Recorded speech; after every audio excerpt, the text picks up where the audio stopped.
Hi, I'm Molly Wee from UMC Utrecht, the Netherlands. Today I'd like to show you how we use modeling approach in describing the transmission risks of emerging infectious diseases in the blood transfusion chain. The reason we're doing this is that there's a raised concern of emerging pathogens posing potential threat to the blood transfusion safety.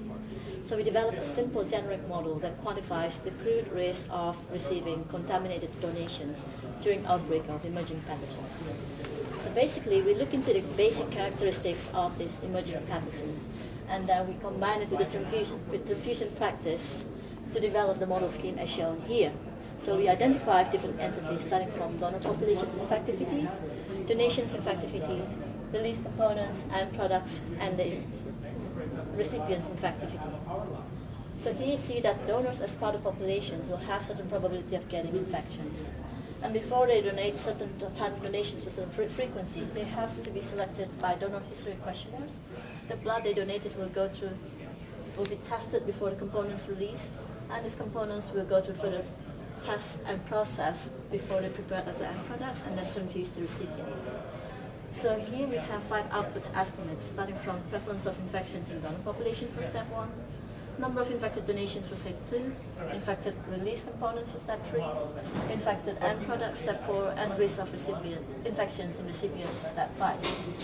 And here we try to illustrate how we do this risk estimate in step 1. During the outbreak, among the exposed population, it's only a fraction of those who actually get infected. And we look at these infected individuals in the graph next to it, where the y-axis is number of infections and the x-axis is the epidemic. You see how these cases might be distributed over time. And a fraction of these infected individuals might go undetected, probably because they never developed symptoms, they did not seek health care, or they are misdiagnosed as other infections.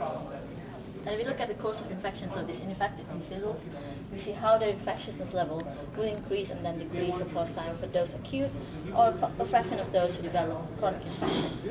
So putting all these elements together, we estimate prevalence, noted as PD here, as the number of infections reported, multiplied with durations of infectivity for acute and chronic phase if there is, and divided with the number of exposed populations in the durations of epidemics. And we correct these estimates with the donor relative risk, that is, the risk of donor of contracting the infection compared to that of the general populations, and divided with fractions of detected cases.